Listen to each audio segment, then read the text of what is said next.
You know that Instagram account where the guy's like, what rich people do versus what insanely rich people do? Yes. And one of them, he's like snobby, and the other one, he's like classy. That's what we're doing today with the best 3 watch collection. The snobby one, the watch nerd one, the standard one, the best under 5,000, best 1 watch collection, everything all condensed into different collections. Let's do it.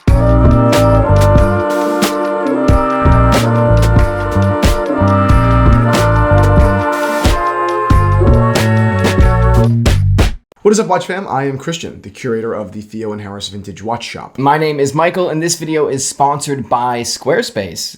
We're really good proximity from the mic right now, so audio is going to sound great. Wow. Yeah. All right, more about Squarespace later. This conversation is a guide to watch collecting in many ways, and and it's not the do's and don'ts. It's the if knowing all that we do. I've been collecting for 8 years, and you've been collecting for basically the same amount of time. Yeah. We've literally owned thousands of watches, right? And I've seen people make 1,000 mistakes, and even if I haven't made them, I've seen them firsthand, right? Yep. And I think that what we're basically doing today is taking all of this knowledge that we have about the watch market, new watches, vintage watches, and kind of giving you a guide, through how to build a little collection, right? A 3-watch collection, right?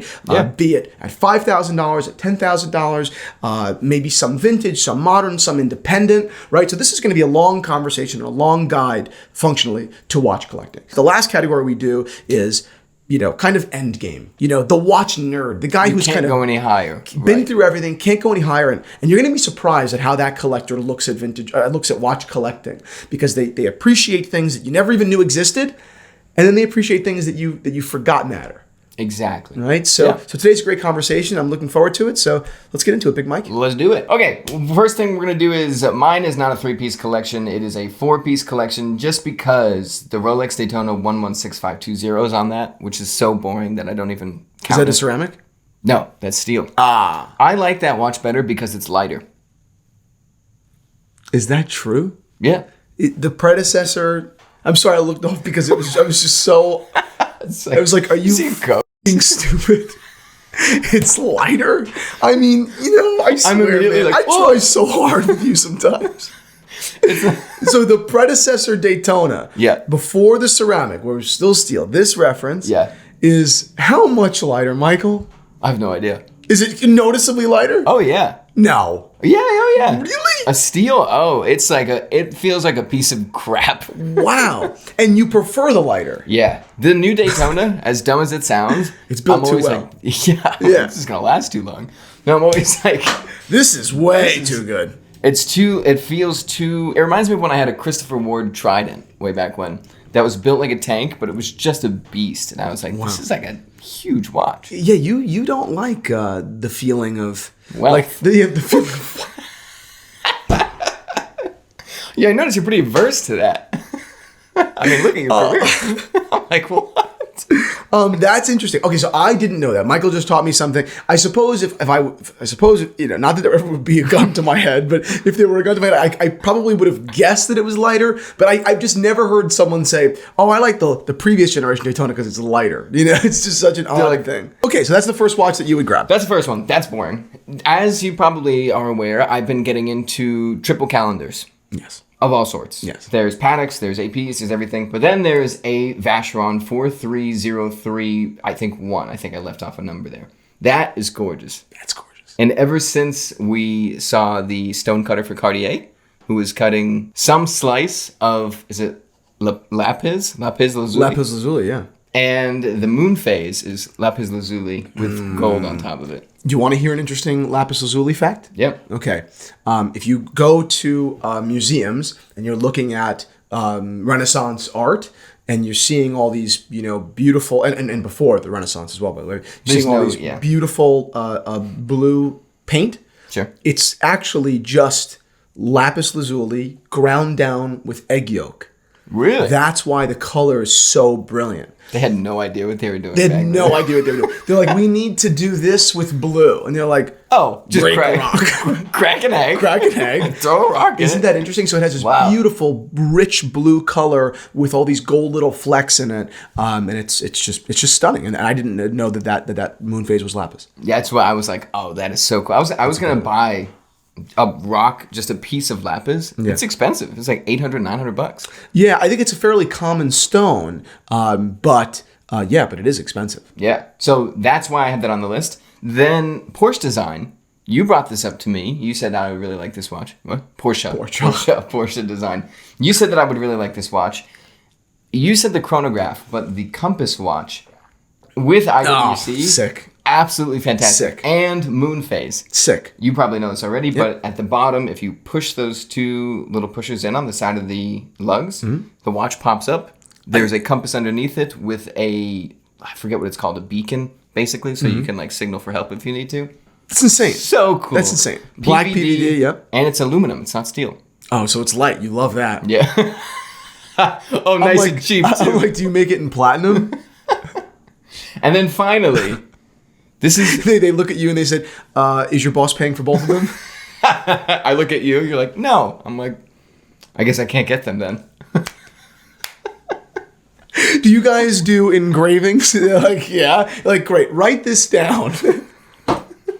What? It's an old Family Guy joke, and it's funny. It's like when people, some people go into a store and go to such great extent to make the salesperson believe they're about to buy something, but they're never going to do it. So it's Peter walks into Tiffany and he's not going to buy this. He said, "What is the price?" And they're like, "It is $41,000." He goes, "Great, and you can engrave it?" They're like, "Yes, of course." And he goes, "Great. Can we have 11? And I need 11 different engravings on each case back, each for one of my groomsmen." And she's like, "Okay." And he's like, "Okay, how many letters can you fit on the back?" She's like, "I don't know, 12." And he's like, "Okay, that presents a problem on 2 of the 11 names." And then in the end, because they do their bits way too long, like this bit, and then at the end, he's like, "Great, here's my office phone. My secretary will call with the credit card information." I've never seen a full episode of Family Guy. It's funny. Okay, finally, in this collection, do you know the Longines 6474? No. I think it's a descendant of the Big Eye. It usually comes in steel. If you Google this watch, nothing comes up. I was going to say, why aren't you showing me a photo? Because it's the most beautiful chronograph I've ever seen in my entire life. Wow. You cannot Google this watch in yellow gold. You cannot find it. There's one guy on Instagram, I think Longines Collector, that has one. And then one other guy commented on the photo, and he has one, but his Instagram has like 2 followers. Incredibly rare watch. Probably the best watch I've ever seen. That's stunning. Because it's old, it's beautiful, and it has incredibly thick lugs. Incredibly thick lugs. Just a thick case. The watch reminds me of the Tasti Tondi. That's what it looks like, right? I mean, that's the era of watchmaking, right? This... I don't know if that watch is waterproof, but it looks like.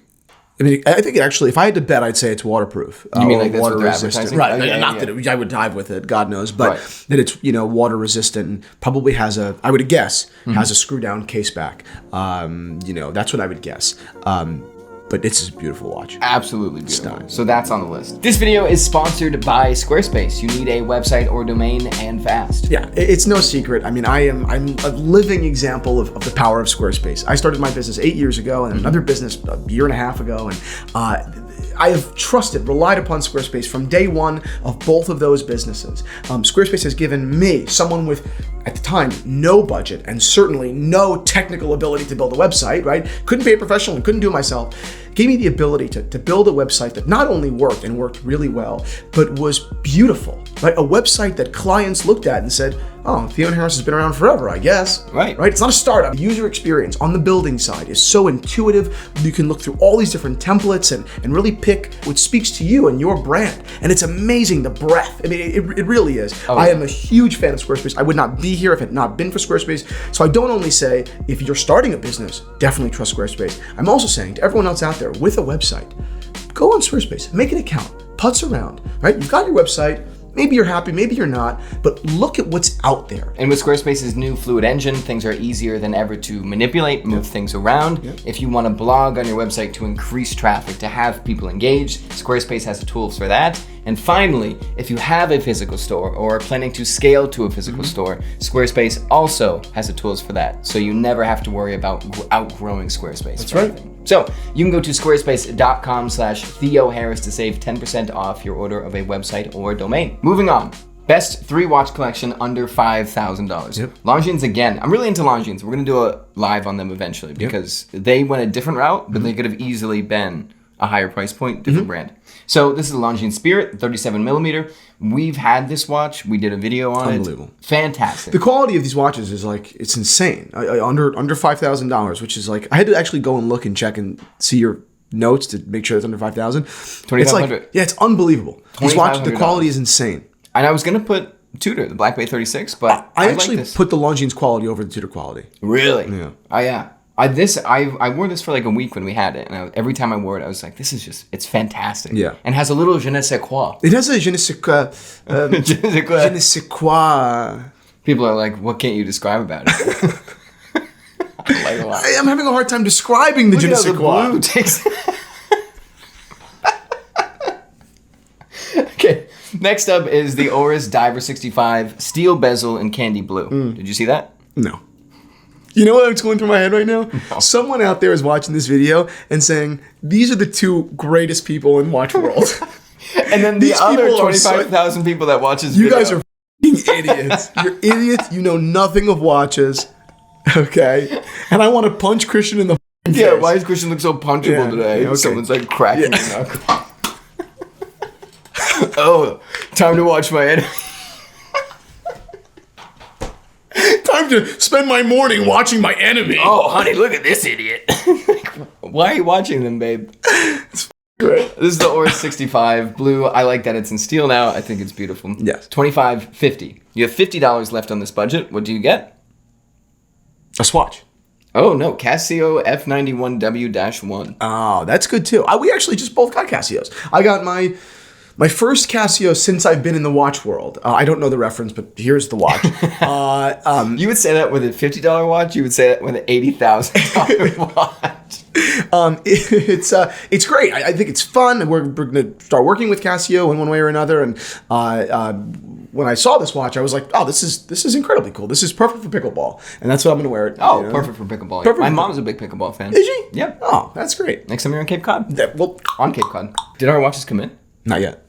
I mean, unless they did and I didn't see them yet, but I doubt it. Best 2-watch collection, Speedmaster. Okay. I say this because that is my favorite watch of all time, I think. And you don't own one. I wore my friends and I was like, I can't get over. Every time I see that watch, I'm like, so beautiful. Yeah. It's just that, I say it every time. Whenever I saw myself in photos, it's too big. It just looks terrible. Wow, that's funny. It's massive on my wrist. And I'm like, I look like an idiot. Yeah. Know? I just find that, and maybe I'm wrong, and maybe my opinion would change if I actually started to wear the watch.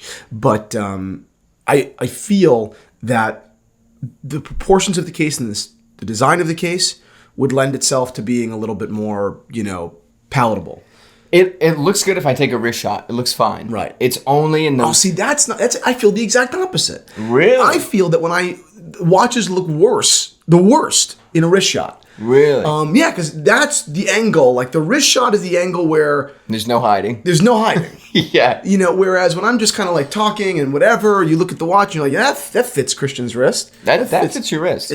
But when I go like this, I'm like, wow, you have chicken arms. Dude, I have chicken arms. This is 37.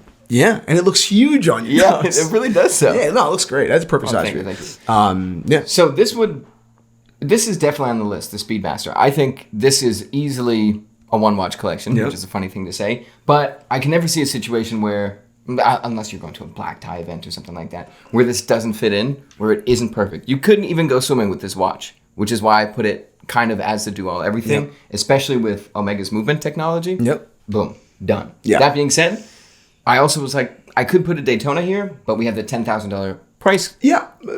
Like even $10,000 price aside, I probably would say Speedy over Daytona, just because the weight, by virtue of just the price, right? Like the Speedmaster is under 7. I was gonna say it's 7. Well, it's a Sapphire. 7 for no Sapphire, I think. 8 for Sapphire. It used to be 72. I know. So wow. Okay. Well, around $8,000. Yeah, I know. And even let's assume the Rolex is available, which it's not, and you can't get it. But let's assume you can get the Daytona, which I believe is 14,000, right? 15 now. 15,000. Yeah. Isn't that crazy? I just can't keep up with the prices. I just feel that the Speedmaster represents more value. It's not a flex. The Speedmaster is not a flex. If you're looking to walk into a restaurant and that's your thing, you're wearing a shirt like this, right? Like, you know, then I get it. There's no substitute for a Rolex. Well, I'm not saying there's basically no substitute for Rolex. I understand that. But if you're someone that just like really likes watches and has $15,000, but would prefer a watch with a little bit more valuable, like want to be more strategic and maybe buy another watch, do the Speedmaster. It's that good. The bracelet quality, the dial quality, since they've updated it, everything is great about that watch. It's unbelievable. And I want to buy one right now. If you buy one before me, I'm quitting. And you know which one I want. Well, okay, yeah, you want yours in solid gold, so it's fine. No, I was offered a solid gold one in a day and I didn't buy it. Oh, then I don't know which one you want. No, I want You want the trilogy? I want that watch. Oh. I like it. 40, right? I've owned it. It's 40. I've owned it. I've worn it. I don't know why I sold it. I like it a lot. And I'll never wear it, which is the nice part. Yeah, right. You know what I mean? Yeah. I'll never wear that watch. It will never leave my bedside. That watch will never get That worn. beautiful piece of engineering, I can guarantee, is going to have a nice little spot right next to my other watches. 100%. It'll be just this cute little $10,000 thing I look at sometimes. And sometimes I'll think, well, when I get a Porsche, I'll wear it. Yeah, exactly. Speaking of which, I drove Joe's Porsche yesterday. Fast.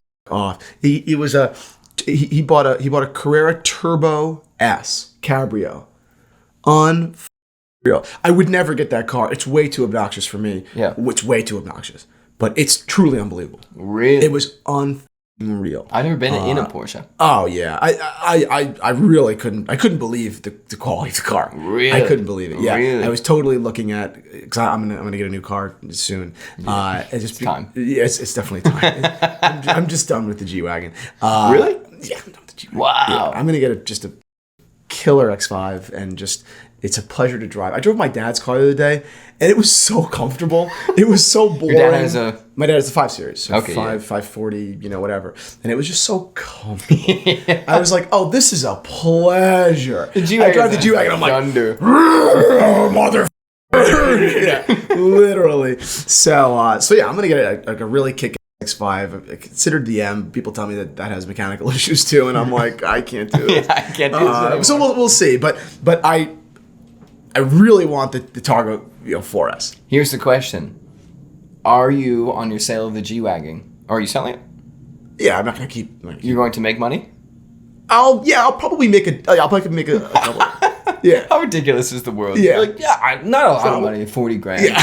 What? I'll probably make a couple of bucks. Yes. So since I've worked here, you bought the most expensive car I've ever seen in my life when I moved here, and Sold now it and made you're selling money. it and you're making money. It's amazing. The rich get richer. Someone's like, Christian's a piece of shit and he's not that rich. I know, it's a f***ing joke. Relax. Exactly.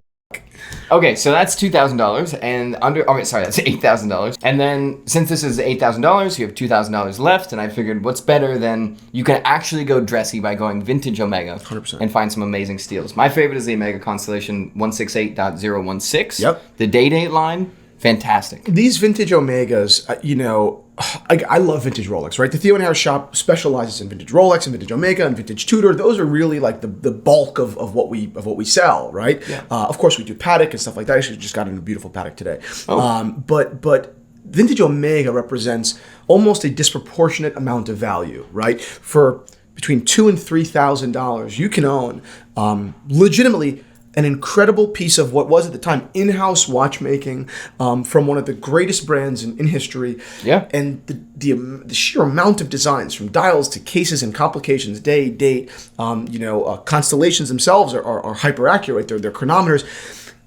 It's amazing what you can buy if you look at vintage Omega. Still, Truly. and they've gone up in price. But the reason why they haven't skyrocketed is because Omega made plenty. Right, Omega didn't make a couple, so dealers can corner the market like they did with Universal Genève years ago. Yeah. With Omega, there are plenty, so no one can ruin the market. No dealer can say, that's it, I'm gonna Take all the Omegas. Can't buy them all. Can't find them all. They're too many. They're all over the world. So that's why that market has remained relatively affordable. I highly suggest you take a look at Vintage Omega. We're always stocking them in the Theo and Harris Vintage Watch Shop. There are other brands there as well that you should definitely consider. But Vintage Omega, if you're the kind of person that's looking for something, old but reliable, beautiful with history, Vintage Omega, mwah. Truly. Okay, next up, best one watch collection. I wanted to stick under $6,500. That leaves I us... legitimately thought you were going to 65,000. I was like, that makes sense. Okay, that's fine. Yeah, I can see that. That makes You sense. find something at that range. I wanted to stick under $6,500, and really, one watch collection. You want something that you can dress up. You want something that you can dress down. You want something that's durable. That is a sports watch that also can float really anything. There is no other offering from Rolex besides the OP 36.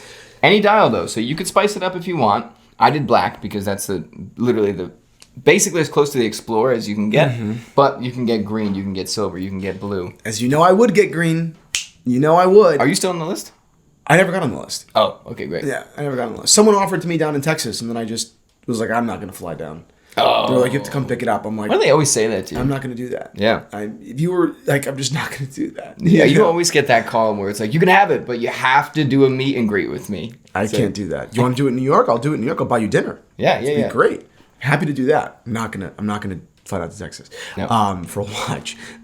Long story short, I agree with you completely. These are some of the greatest watches. The proportions are perfect. This is the kind of watch that you can wear and beat up for a lifetime, and it will always be relevant. It'll always be, contextually, contextually, it'll always fit in, right? Yeah. Or rather, it'll always be contextual, right? It'll be contextually appropriate. That's what I meant. It's literally meetings to the tennis court, it's out of all the watches on this list, it's $6,100 right now at the time of recording this. Yep.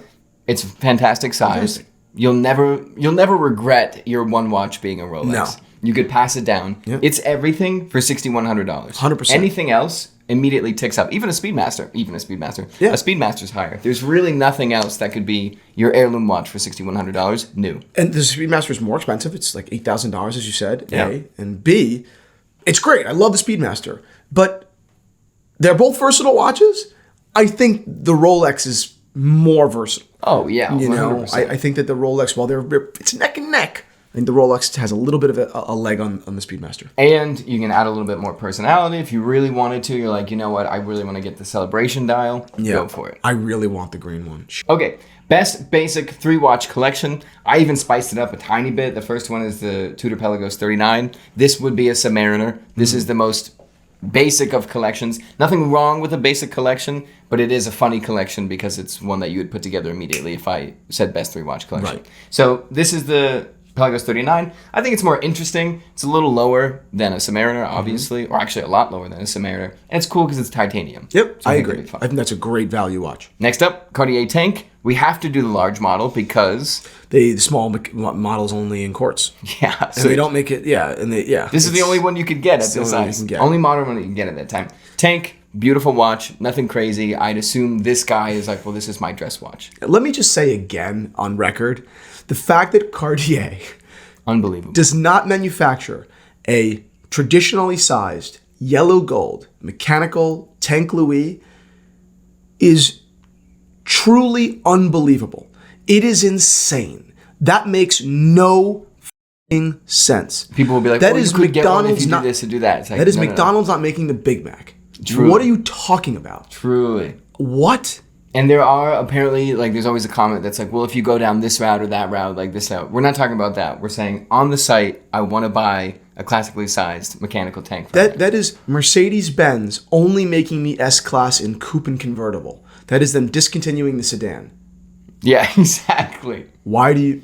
There are more famous S-Class. quotes about the watch that you don't make than all of your other watches combined. It actually gets my heart up. It's so fun. I'm about 15 seconds away from an erection. That's how it works. But that's insane. Oh, it's nuts. Yeah. It's nuts. So you'd have to get that watch. You gotta buy vintage. Gotta buy vintage. Yep. Yes, 100%. Then you have your Submariner. You have your tank. You want something kind of in the middle-ish. You go Aquanaut.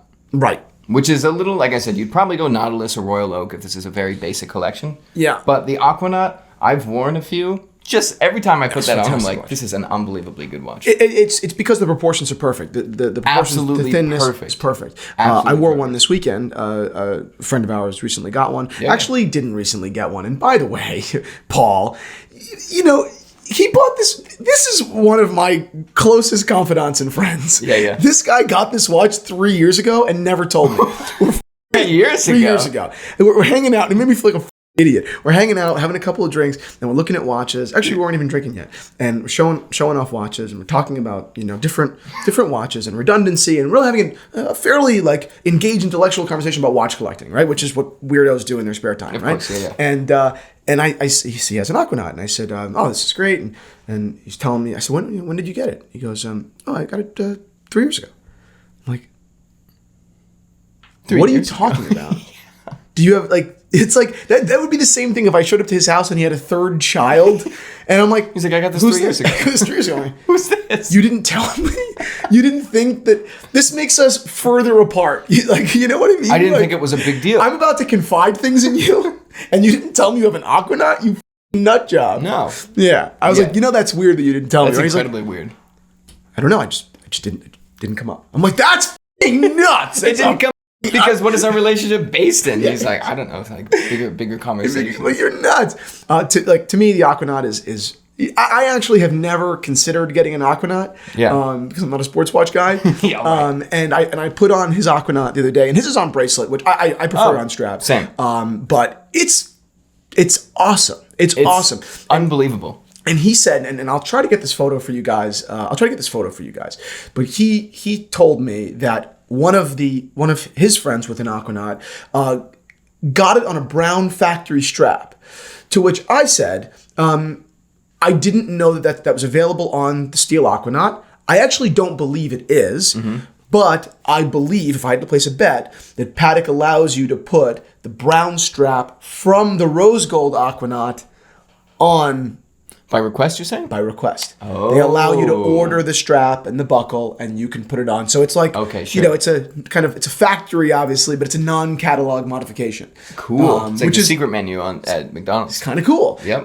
So I think that's great, and I really do like this watch. As you guys all know, I would very much like to buy a Patek, you know, like as soon as I possibly could. Yeah.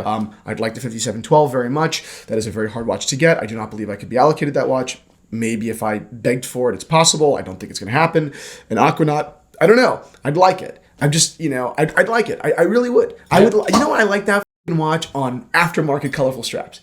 I like that rubber? watch on rubber. Yep, 100%. Yep. On a neon green strap. Yeah. That's cool. This watch is fantastic. It's really, Fantastic. it's obviously looks similar to the Nautilus, but the fact that it's on a strap for me is just like, it makes it unbelievably better. It's so cool. I would get this watch over the 5711 every day of the week. Yeah. Not even close. This is a great watch. So cool, perfectly balanced. They also make it in rose gold.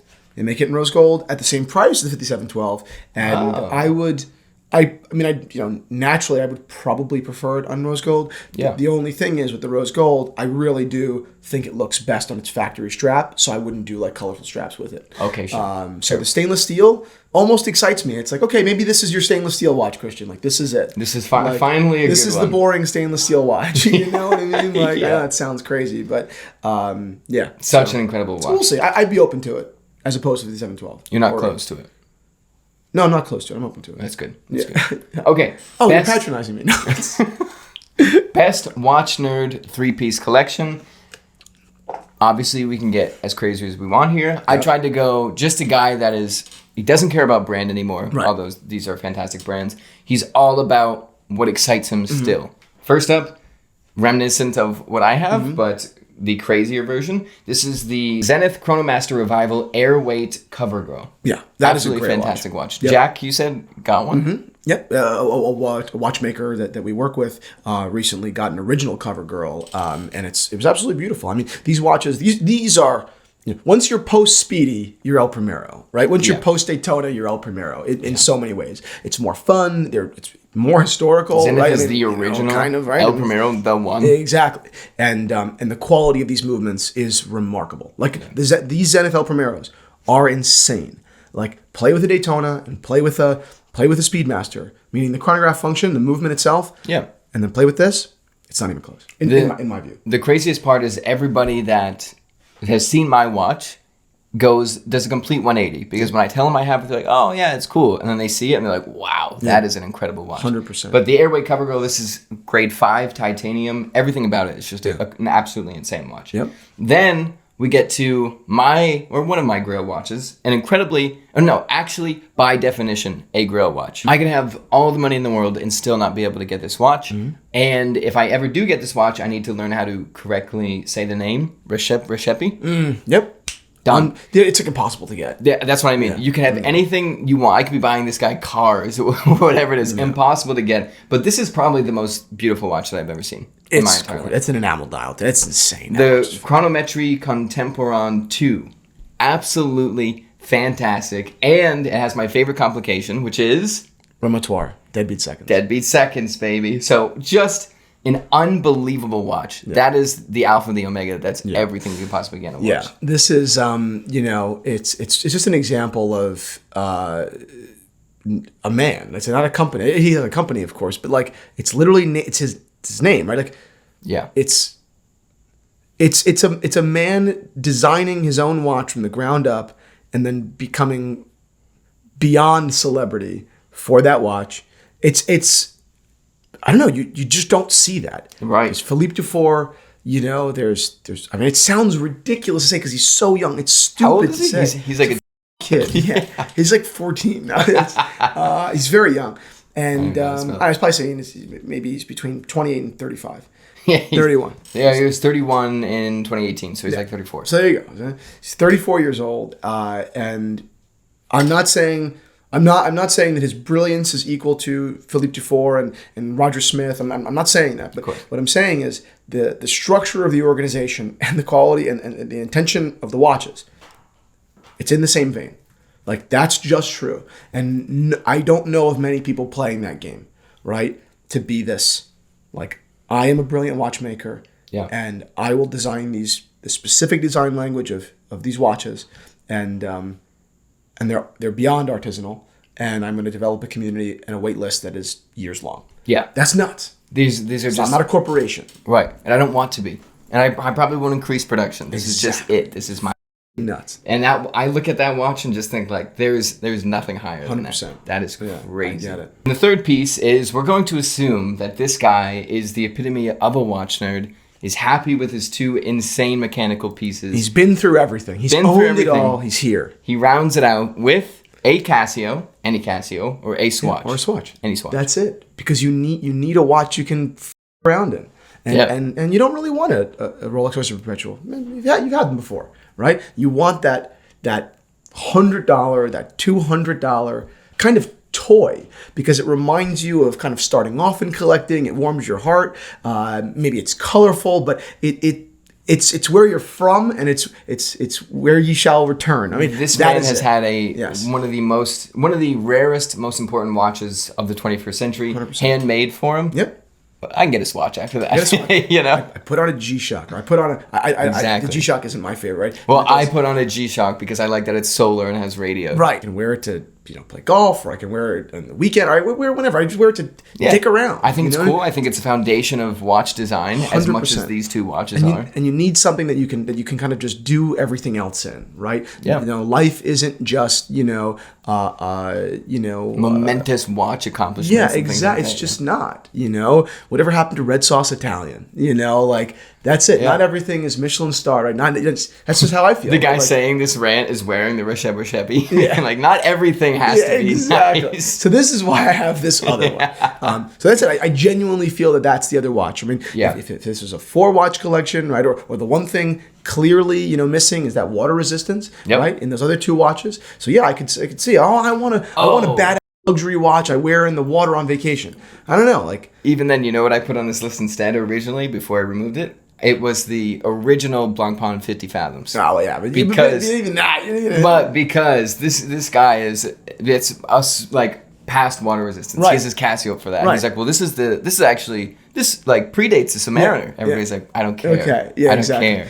So I totally agree. That's the end thing, which is why I'm not done with watch collecting. God knows I have a million more watches I want to buy and experience is really the word, right? Because it's buy and who knows, maybe you sell it, whatever. But I want to experience a million more watches, before I'm done with collecting, if that ever happens. But but I'm definitely at a place in collecting where I'm really content, and it's been a great journey, and I've spent a lot of money, and then I've sold things, and I've, you know what I mean? Like I've really invested my time into the exploration of this hobby, and I've learned a lot. And I bought a Swatch 2 months ago. Yeah, right. Because it's great. Yeah. Because it's great. And it's pink and it's neon and it's fun. I just got a Casio. Like, I just got a green Casio for pickleball. Like, it's just fun. Yeah, exactly. Okay? Like, that's it. I don't know. Like, sue me. Sue me.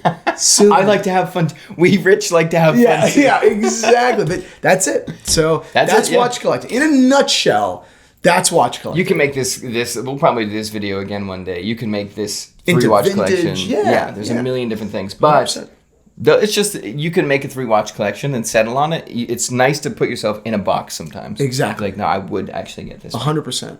So that's it. If you enjoyed this video, definitely like it and subscribe to our channel. If you'd like more content, head on over to our podcast community at The Zero. It is not free. It is not free, but we give out so much in credits to each of our members that it is functionally free over the year, certainly. And if you do sign up, definitely shoot me a DM over there, and I'll get back to you as soon as I can. I cannot answer all the comments on YouTube. I just cannot talk to everyone on YouTube. There's too many people, right? But on this podcast community, I am. And when we're shooting back, and every morning at 6:30 in the morning, and all of our zeros out there know this, I wake up and it's one of the first things I do. I'm like, all right, I got 18 DMs. Let me shoot them back. Let's have my morning cup of coffee where I'm not delving into client work yet. Yeah. I'm talking to people that are in the community. And that's fun because the questions are about collecting, and they're lighthearted, and it's good. Sometimes it's about what wine to drink, So it's a lot of fun. So I hope to see you on over there. And again, if you do, shoot me a DM and we'll chat. So that's it. Thanks for watching.